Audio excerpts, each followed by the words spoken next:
પ્રાંતિજમાં tractor ચોરીનો ગુનો ઉકેલતા police તંત્રની પ્રશંસનીય કામગીરી જોવા મળી। 13 જૂન અને 18 જુલાઈ 2025ના રોજ એક ઈસમના 2 ટ્રેક્ટરની ચોરી થઈ હતી।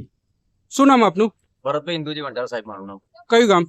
પ્રાંતિજ હાઈવે વણઝારા। શું તકલીફ થઈ હતી તો આપના પ્રાંતિજ પોલીસ મથકે આવવું પડ્યું? સાહેબ મારા ટ્રેક્ટર 13 તારીખે 13/6 મારું ટ્રેક્ટર એક આગળ ચોરાઈ ગયું, એની હું ફરિયાદ નોંધાઈ તો મને પોલીસ વાળા એવું કહેતા કે તપાસ ચાલુ છે। એ બાબતે આજે પૂરું થઈને મહિનો થયો અને 18/7 મારું આજે ટ્રેક્ટર બીજું ચોરાઈ ગયું છે। આજે બી આ નકલ છે મારા જોડે સાહેબ। એફઆરની 2 ટ્રેક્ટરો મારી અને મારા પોતાના 2 ટ્રેક્ટર છે, એક મારા મામાના છોકરાના નામે છે, એક મારા કાકાના નામે છે।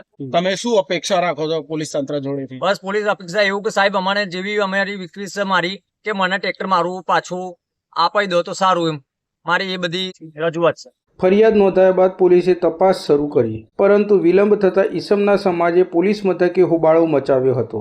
આથી પોલીસે ખાસ ટીમો બનાવી તપાસ તેજ કરી, જેના પરિણામે ચોરો ઝડપાઈ ગયા। તપાસ દરમિયાન પોલીસે બંને ટ્રેક્ટર ટ્રોલી સાથે ગાંધીનગરના ઘિયોડ મુકામેથી ઝડપી લીધા। એક યુવકે ટ્રેક્ટર ગીરવે અને વેચાણ કર્યું હોવાની કબૂલાત કરી। આ ગુનામાં ચોરી કરનાર 3 ઈસમો રાજુભાઈ દિનેશભાઈ વણઝારા, રહેવાસી ચેખલાપગી, તાલુકો દહેગામ, જિલ્લો ગાંધીનગર, પપ્પુકુમાર ધર્માજી વણઝારા અને રાજુકુમાર જવારજી વણઝારા, આ બંને રહેવાસી રામદેવનગર વણઝારાવાસ પ્રાંતિજ, જે એક જ સમાજના હતા અને ગીરવે તથા વેચાણ લેનાર અમરતભાઈ સુખાભાઈ પટેલ, રહેવાસી ગિયોડ, તાલુકો જિલ્લો ગાંધીનગર, એમ કુલ 4 આરોપીઓને પોલીસે કસ્ટડીમાં લીધા। આરોપીઓને પ્રાંતિજ પોલીસ મથકે લાવવામાં આવ્યા, જે બાદ ટ્રેક્ટર માલિકે રાહતનો શ્વાસ લીધો। પોલીસ તંત્રની આ કામગીરીથી સ્થાનિકોમાં સંતોષની લાગણી પ્રસરી છે। હવે લોકોની નજર આ 4 આરોપીઓને મળનારી સજા પર ટકેલી છે।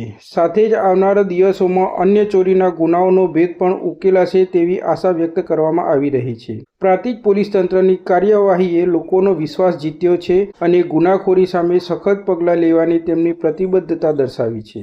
આપને અમારી આ સ્ટોરી કેવી લાગી તે કોમેન્ટ બોક્સમાં અવશ્ય જણાવશો। અમારી ચેનલને લાઇક, શેર અને સબસ્ક્રાઇબ કરવાનું ચૂકશો નહીં। ફરી મળીશું નવી સ્ટોરી સાથે। અત્યારે મને રજા આપો। ગૌતમ મિસ્ત્રી, સ્વદેશ ક્રાંતિ।